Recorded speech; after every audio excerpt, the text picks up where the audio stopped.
It's time for News and Brews, reporting on all things industrial machinery, AI, robotics, and advancements in automation. It's ATX West correspondent Jacob Sanchez. Data.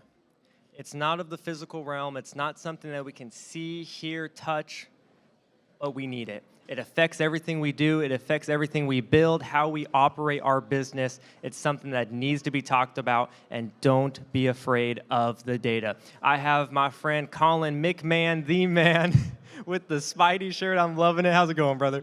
It's going pretty good. How you doing? Good. Give my audience just a quick little rundown. You're Colin, the man, the data man. I'm going to be making so many of those puns. Sure. What's your background? So I'm Colin McMahon. I'm the Principal Research Analyst for PTC's Brand Experience team. If you're not familiar with PTC, we're a software developer for the production and manufacturing space. You know, we don't make the rockets. We make the software NASA uses to make the rockets. Sick. Yeah. So I'm in charge of a lot of the, managing the trends, keeping an eye on the future, and just helping PTC's thought leadership, because it's so important for us to present a forward, progressive image, about what we want to do in the future. You just said something. You mentioned you manage the trends, the future, trying to innovate, create. That's scary. That's hard a lot of the times. Can you give me a little information on how you get over showing customers, potential customers, get them over the fear, the biases behind big, scary data when it comes to how they can utilize it in their business? I mean, it's not that scary. It can sound outlandish, some of the things that we propose. It can sound science fiction. But when we show them the use cases, when we show them the results, then they are very open to it. I mean, obviously, depending on what they want to do, there could be challenges, there could be obstacles. There is a different time to value. Installing IoT sensors is obviously a lot quicker than building a fully functional digital twin and then adding, AI analytics to that digital twin. So this was something that came up when we talked, digital twin. I thought when you were describing your digital thread solutions, I compared it to a digital twin. Can you remind the audience of how it is not? What you guys do is not just a digital twin. Right. So digital twins are all about capturing real-time data from a real device. It's not a simulation, right? Simulations are incredibly useful. They can be incredibly useful to predict. But if I give you the simulation of Anaheim's traffic, for instance, that can predict a lot of things until there's, say, a flood or a car accident or something that changes that's not in the simulation. Then the simulation is suddenly not worthless, but worth a lot less. Whereas the digital twin is a very direct mapping of it'll have the sensors in place to be no, this street is no longer accessible. We have to redirect traffic. So its prediction or its, the analytics it's providing will remain one-to-one. So that's a digital twin. They're incredibly useful. People, processes, place, locations, system twins, component twins. You can do twins for almost anything. A digital thread is kind of a step above that. So at PTC, since we're all about data and the value that data brings to our customers, digital transforms physical, we want our clients to have access to all the actionable data they need. Mm-hmm. And there's lots of places for that data to be lost, whether it's in silos in the design process, the product lifecycle process, manufacturing, after market process in the field. There's all these spots for this data to be lost. And every time data is lost, the picture becomes more and more fuzzy. How exactly does this product perform? How long does it last? The details become murky. Yeah. Every single time information is lost, you get less and less of a clear picture. And you need that clear picture to make decisions. Can you give me an example of how a company in manufacturing or automation would use a digital thread in their business? Give me an example for a small to medium-sized business in automation and manufacturing. Okay. For example, there's one of our clients or one of our customers is a beverage dispenser manufacturer. Okay. So they create the beverage dispensers that go out to bars, restaurants, things like that. Nice. And for a long time, that's all they did. They made that product, they sold that product, people used that product. When it broke down, they bought a new one. Then they joined PTC, and we implanted sensors, we implanted IoT technology into their product. And all of a sudden, it wasn't just a beverage dispenser, it was a data tracker for who used the beverages and when.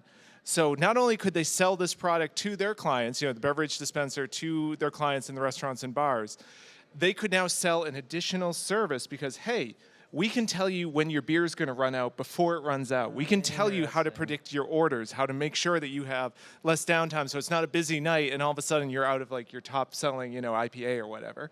Interesting. Do you think this is something that companies can utilize in like a job shop or a packaging factory and things like that as well? Oh yeah, anywhere there's room for efficiency growth, anywhere there's room for productivity growth, digital thread kind of does it all. You're talking about a complete picture of how the machine works, when it doesn't work, what's going to go wrong, when it's going to go wrong. Is something excelling? Is there something that could be better if you just move this over here? Nice. It really is applicable in almost any situation. Thank you for that example. I wanted to make sure that our audience could have something to grasp and understand. This is what a application, a use case looks like out in the field. Mm-hmm. I love that. Thank you for that. And something I wanted to bring up, we talked about AR training. We talked about AR training for technicians, for maintenance workers, for factory workers. Can you dive in a little bit for our audience that may not know about the AR training world? Sure. So AR, augmented reality, spatial computing, industrial metaverse, whatever you want to call it. It all kind of boils down to that industrial metaverse one. I like that. Buzzwords, buzz. Buzz. Yeah, got to keep that jargon flowing.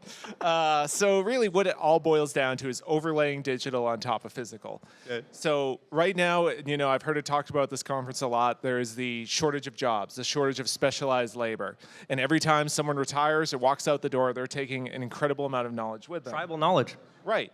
And we've always had ways to pass that knowledge on, whether it's books, whether it's videos, whether it's, whatever. We've had these pathways to be like, I will train you, I will impart the wisdom I have to you. But none of them are perfect, right? Like, I think something everyone's familiar with is if you've ever had a parent call and be like, there's a problem with the computer, there's a problem with the TV at this house, can you talk me through how to fix it? And you're on the phone trying to do that. The first time fix-it rate's pretty low. But then we move on to augmented reality. And suddenly the information is literally in front of your eyes, whether it's on a headset, whether it's on a phone, on a tablet, whatever tool you have that's convenient and available. And it literally, with some of our solutions like Vuforia Step Check, it can walk you through exactly what needs to be done. So not to say that you're going to take a new hire and turn them into the next SME overnight. But suddenly someone with no experience, if there's a machine breakdown and the remote expert is 3 weeks away, you can have someone attempt to fix that machine with a guided step-by-step process without needing the remote expert there. But hey, if you need to bring them in, you can also do that and they can see your screen so they can provide that level of insight without physically being in the space with you. Nice. And they're seeing exactly what you're seeing. Something I want to dive into before I give some of my opinion and what I've seen on the AR training space is, do you think that the recreational use of AR is ruining the image of the business case? Talking about Pokemon Go. I was talking about, have you seen the latest with the new Apple Vision Pros, that guy that got pulled over because he was using them while driving? Do you think that recreational uses of these technologies are ruining the image for businesses to get started in it? I don't know. Any technology can be used wrong, right? It's just a tool.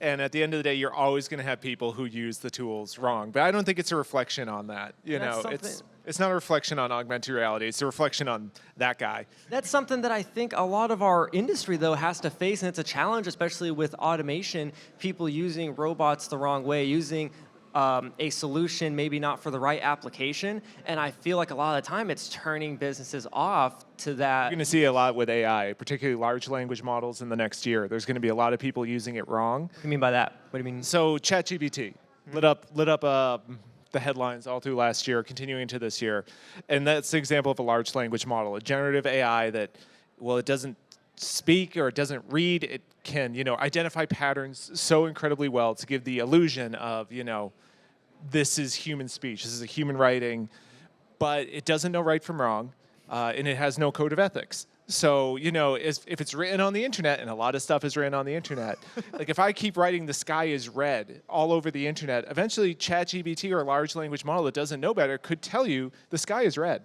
I read it. It's over there. Dude. And it doesn't know that's, they're incredibly smart, but they also don't have common sense. We're not there yet, Interesting. Dude, thank you for that tangent real quick. I wanted to get your opinion on that. I think it's something that we also need to think about and understand when we know we can use a technology in the right way, when we know that we can use an innovation to help solve our problems, just because you see somebody else fail, misuse, or we're just misguided when using that product, it doesn't mean that it's not right for you. Right, and I want to go back because I'm not poo-pooing AI. AI is incredibly powerful. Like, to go back to Euphoria Step Check, that's using computer vision. That's AI. A computer looking, like, it's so funny to think we do that very simply. I look at, that's a table. I can see that's a table. I can understand that's a table. For a computer, that's incredibly challenging to be like, what separates that table over there from like that chair over there? But that's an incredible use of AI and computer vision. So like, just because I'm a little down on the large language models, manufacturers, there's a ton of valuable stuff to take from AI, whether it's computer vision or generative design or anything like that. Interesting, dude. Thank you for that. I love these tangents. Something that I also wanted to make sure we get out of you today is, what do you think companies can do? How do you think we can help each other get more involved with setting up systems in place to collect our data, to create these resources to better improve our processes or offerings to our customers? Honestly, a lot of it's internal, and a lot of it's just people don't like change. Change is scary. I get it, especially if you're running a business and your margins aren't terrific, but they're there. You're currently profitable. If you make the wrong change and suddenly they're not profitable anymore, that puts you in a really bad spot. So I can definitely understand the hesitation. But what we've seen, and we've done surveys on this, the difference between a digital leader and a digital laggard in terms of competition, the leaders embrace change. They proactively look for we should embrace decentralized workflows, or we should embrace the hybrid workflow, or we should look into agile product development, even in the hardware space. Whereas these self-identified laggards, they're less likely to do that.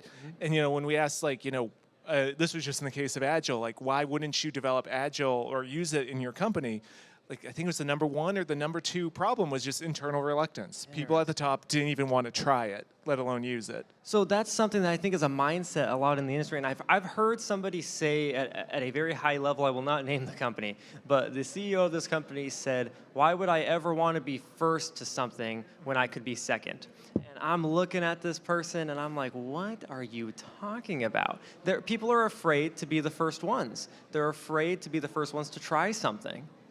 Yeah, and again, I get it. It can go wrong, and sometimes it's media cycles that overhype or overinflate. Again, AI is terrific. AI is not a magic wand. It's a very, very powerful tool, but arguably last year was a little overinflated. Before that, we saw AR and VR be overinflated. Again, both really powerful tools. They have a lot of powerful use cases. But whenever new technology comes around, and new technology is coming around a lot these days, there's a tendency to treat it like the magic bullet. Or, I forget who I was talking to, but he made this great analogy of it doesn't matter if it's the best car you've ever had if the car salesman told you it could fly. And you get it and it can't fly, and it still has the best gas mileage, the best performance, but it can't fly, so you hate it. So it's all about managing expectations. And I think at PTC, we're realists, but we're optimists. We're realist optimists. I don't know if that goes together. I love it. I appreciate all the info that you've shared with me and the audience today. At the end of the day, I want you to understand, and I hope you start learning more and understanding that data isn't scary.